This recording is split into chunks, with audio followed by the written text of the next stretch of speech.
Hi, everyone. Welcome back to Title IX Insider. Today we have a very special guest from MTMV Community Support Network. Her name is Lauren Weingarten, and we're excited to have her here. She's someone that is a leading advocate for those that are victimized, those that need those supports out there from sexual violence victimization. And we are going to enjoy listening to all the things that they do. And if you've been liking what we do here, be sure you subscribe and like and follow us on YouTube. Be sure that you also follow us on Spotify. And also, go ahead and give us some comments. We want to have this dialogue with you all, especially if there's something you like or dislike. Let us know.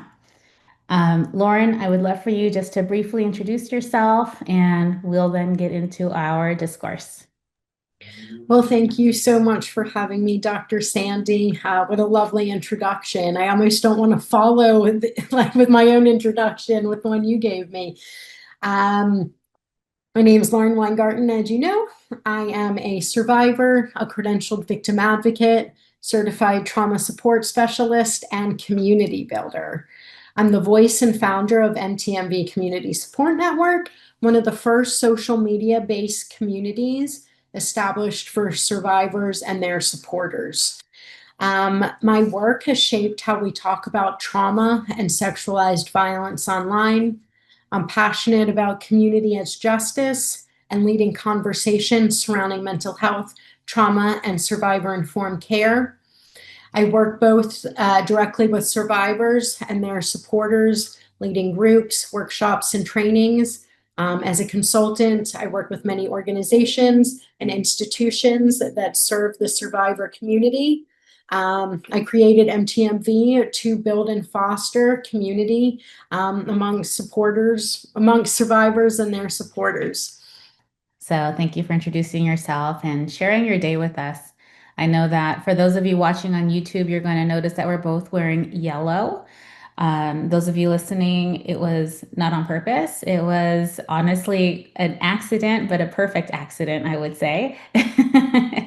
um, as you all know, Title IX Consulting Group is a neutral expert company that looks at Title IX issues and cases. But at the end of the day, we are definitely against and opposed to all forms of rape culture. And of course, that would mean that if individuals are victimized and they have been raped, they've been sexually assaulted, we 100% support the fact that there are groups like MTMV that exist, that provide support groups, that provide peer groups and advocacy to help individuals resolve the issues, to also learn how to move forward every day when there is such a traumatic experience that happens. And so, Lauren, I say that ready to ask my first question because I've seen all your videos on social media. And, I think one of the first things I always think about is what is some of those key components to helping address that mental health for those that are struggling? And what kinds of things do you see through MTMV that really do help survivors? Yeah, great question. I think knowing that they're not alone, being able to share experiences, that's definitely one of the benefits of, online community spaces, community in general, is to be able to have that mutuality, meaning, all the members of that space, both offering and receiving that support, it really does help foster healing, create space for empowerment, healing, hope. um, I'm a survivor myself, and when I first created MTMV, I, as alone and confused as I felt, I was certain that there were other people feeling similarly, in their own pockets of the world.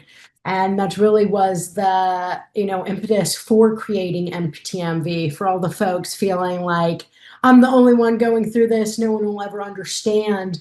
And the more I kept learning about, abuse culture, trauma, how our bodies respond to trauma, it was like, oh, I'm not crazy. I make sense. And I think back to your question, knowing that we make sense, that, okay, this is not the most shameful thing, being able to have that connection, I think is really helpful. Being able to have spaces for authentic survivor storytelling, for survivors to be able to find language. We don't inherently have that language to be able to express, often even to ourselves, what we have experienced, what we've been subjected to. So spaces, advocates, individuals that are trauma responsive, that are survivor informed, that can help provide space for those survivors. And I think understanding trauma, again, that has probably been the biggest catalyst in my own healing journey. Um, survivors feel when they survivors heal when they feel heard, when they are heard.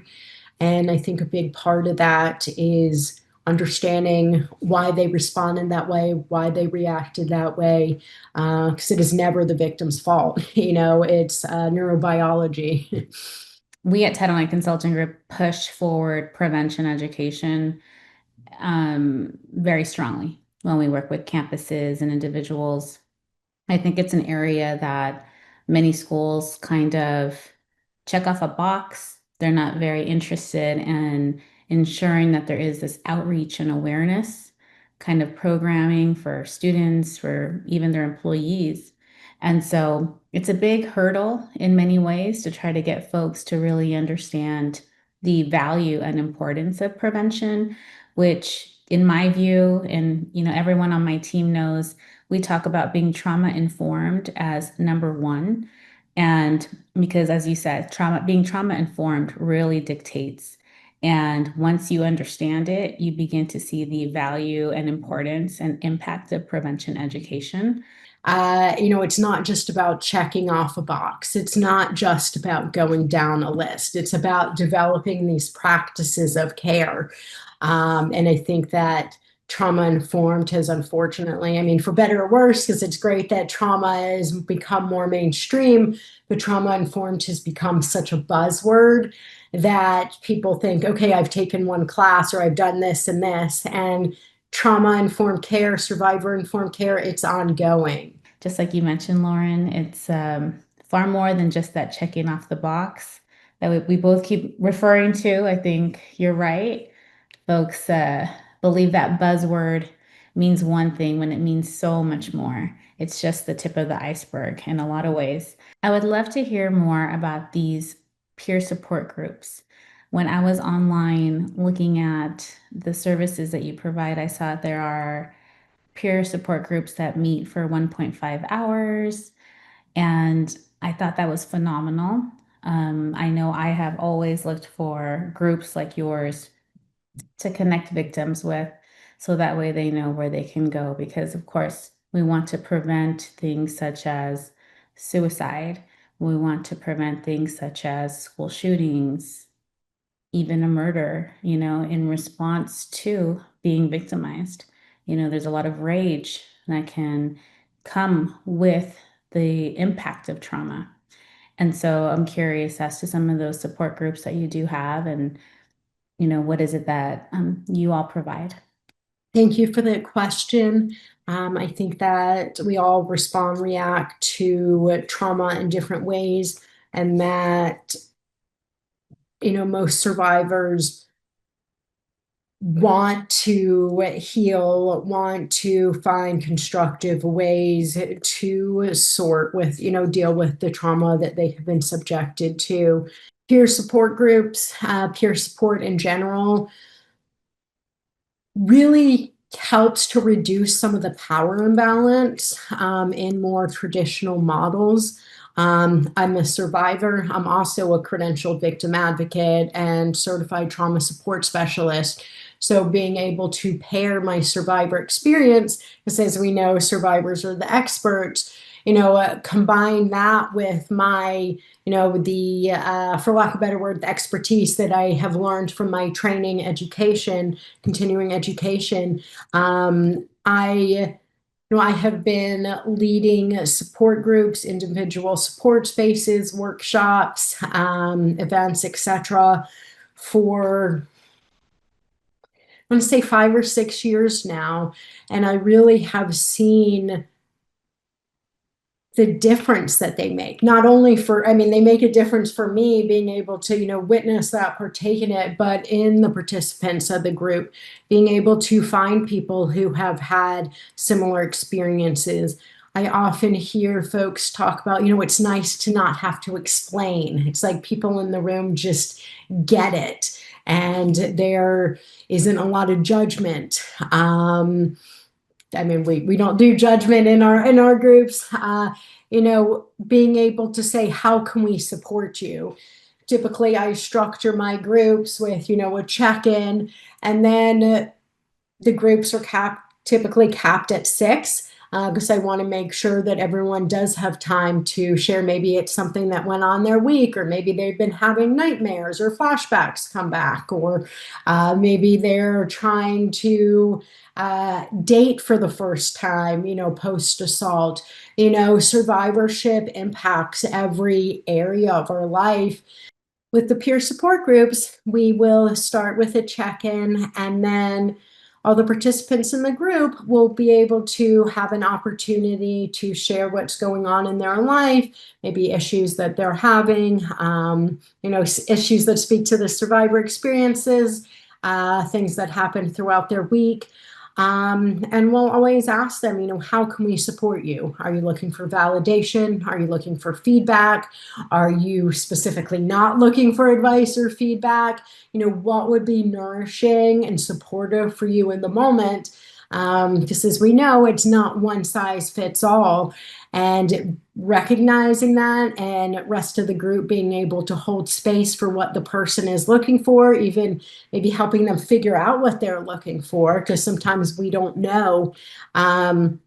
Really just trying to create a container for survivors to be able to be their authentic selves along their healing journey.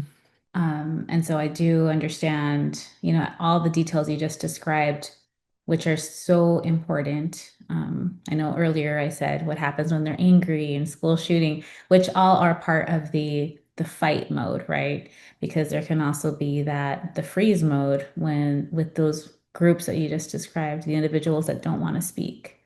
They just don't want to share. They are quiet. They are not ready to share. And and that's all valid. That's okay because everyone does things on their own time. Um, and so amazing work. I think that you all do that. And for 1.5 hours, so each session is an hour and a half. For the groups, yes, depending on the group and the structure, typically depending on what I'm doing, between an hour and 2 hours. Not too much longer than that. As supportive as we try to create that space, trauma-informed care dictates breaks. We can only process and talk about this stuff so long.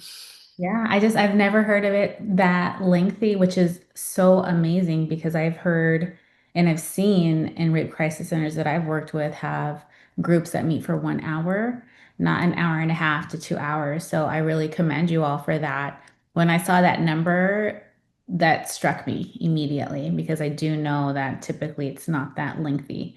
And so that tells me you all do go in depth. And so again, just really commend you and the work that you're doing. I noticed that you do global as well.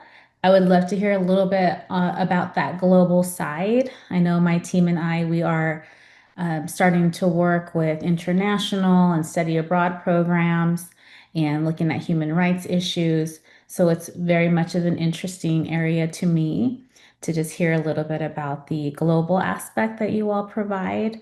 If you want to share a little bit about that. One of my favorite things about online virtual spaces is that they are a lifeline, especially for marginalized communities, survivors in areas with little to no resources, whether that's rural areas. I work with people, as you mentioned, globally. I work with people in different countries that don't have literally they don't have rape crisis centers. They don't have crisis centers. Sometimes they don't even have the word consent in their language. And so being able to connect with people that you normally would not be able to connect with, folks who also maybe are not able to do as many in-person events, whether it's for COVID or health reasons, again, they're not able to access these resources. It also, social media has become such a fabric in our society. And of course, it's going to be a little more comfortable to build community, get those resources. When you're at home sitting on your couch and you're comfies versus going to kind of a sterile building that you've never been before. It was super fun. The last craft night I did, I had people from 3 different countries, 2 different continents. The support groups regularly have, I think we have a couple of folks from different countries. Daily, I chat with people all over the world. This, unfortunately, as we know, every area, some more than others even, are there's abuse, sexual violence, there's victimization. Yes, like you said, it's something that unfortunately is common around the globe. And those of us in this field, and even those that don't work in this area or field, I think know that or should know it. Um, what are your thoughts about these groups that have, um, such a robust ability to share their victimization? What do you do with language barriers? What do you do with the fact that there are different policies? And you just said it, sometimes they don't even have the term consent. How do you connect with them? And then how do they find out about MTMV? Like, is it just something that they searched online, they jump in? There definitely are language barriers, access barriers. I have used Google Translate quite a bit. I remember once I had somebody reach out to me. They were in uh, the French Canada, area, French Canadian, and they had been assaulted and they were trying to find a place to go that was gender affirming. And I was using Google Translate, like trying to reach out to any like number that I could call, and they were just speaking French. And so I had my Google Translate, but it was somebody who had followed me, followed MTMV for a while, and unfortunately, this thing had happened to them, and somebody did this to them. Let's be clear, it didn't just happen. And they reached out. They thought to me to reach out, and in the moment, trying to, text and chat, they did speak a little bit English, so that helped. I know I am also in the process of learning American Sign Language because that's yet another language barrier. Even here in the States, there are actually only 22 deaf led organizations for sexual violence in the United States. So that's another barrier that access barrier that a lot of folks face. So hiring interpreters when needed, trying to learn ASL. I think support is the universal language. And I think sometimes, I don't know, as my grandma used to say, a heart feels a heart. And I think that may be the case here too. Beautiful, by the way, beautiful. Um, what about those individuals that are, in my world of Title IX, we call them respondents. They're the ones that have been accused. Um, in the criminal defense world in the United States, we call them defendants, right? The ones that are criminally charged, the perpetrators, alleged perpetrators, but typically we call them perpetrators. Um, do you ever hear from any of those folks? And are you at all ever interested in connecting with them or speaking to them if they want to join a support group, if they feel that they need support in a way from you all? Has that ever come up? That has not come up. I have had folks, mainly, it's actually really kind of inspiring. I've had, over the years, a handful of teenage boys reaching out and saying, "Hey, I'm not sure I'm understanding consent. Um, can you explain this to me?" Or asking about a specific thing. And I think that is so fantastic. I have not had anybody reach out and said, "I have perpetrated this act, etc." As somebody did reach out to me, um, I would probably refer them to somebody with more experience because I wouldn't want to cause more harm. Depending on the situation, I may be willing to offer, individual support.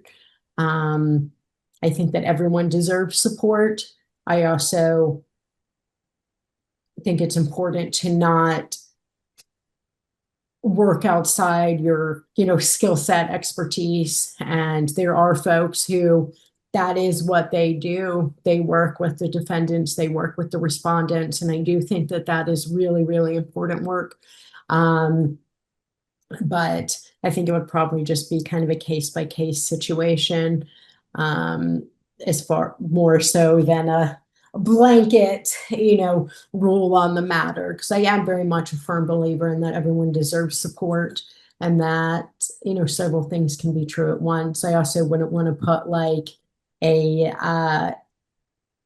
educated rapist in a group with a bunch of survivors who are, trying to heal. Absolutely not. Yeah, So it's absolutely. just, No, I've seen groups with respondents, like those that have been accused, those types of groups kind of come together. They have their own conversation. Yeah, I think it's such a difficult space to think about so many times because what I've seen is individuals when we're talking about the respondents in Title IX cases. I have heard several times now that they were abused when they were younger, or they had been recently abused. And, it's just such a complex issue and topic of where do they go for support sometimes. Um, I know that I've constantly looked for support resources in specific areas and towns, and I'm sure you've seen this too. It's just minimal, in so many places where it's minimal. So I think it's amazing that you all are global. So that way, regardless of where someone is situated, they can reach out to you all. Now, do you connect folks to local community organizations if they request it, or if you feel like they need that more in-person kind of support? absolutely. My job as advocate is to, help provide information and, support them if they want as they make those decisions. So absolutely, I do a lot of that, folks. I'm looking for some local support group or something more local. And I will find, okay, there's this crisis center, this place has groups, etc. Different opportunities because as we discussed earlier, it's not one size fits all. So what is going to be best for that individual? So if anybody is listening and they are looking for any type of resource support, reach out, MTMV community@gmail.com, or find me on social media, and I will do my best to help you figure out what type of resources you're looking for and how to locate them. So my next question for you is on the Trump administration cutting all the LGBTQ resources out there. Have you all become a big resource for folks needing that type of support? I think that I already was a resource for the LGBTQIA, the queer community, and I hope to continue to be so. Everybody deserves, as we know, everyone deserves access to support and resources.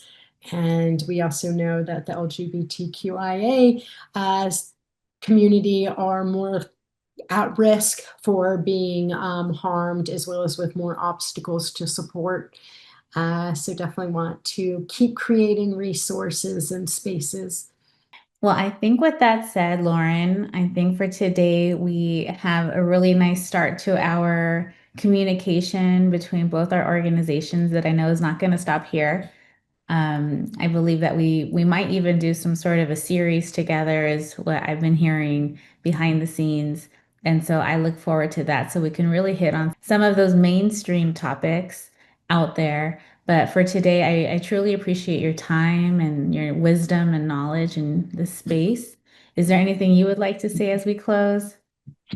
Thank you for having me. Thank you for the work that you're doing, and go team. Awesome. Thank you. So for everyone out there, if you have any comments, please add them. We will respond. If you like what we're doing, again, subscribe, follow us on Spotify and or YouTube, and we're within all the social platforms, as is MTMV as well. Follow them too. And Lauren, just thanks again, everyone. We'll see you at the next one next Wednesday. Bye.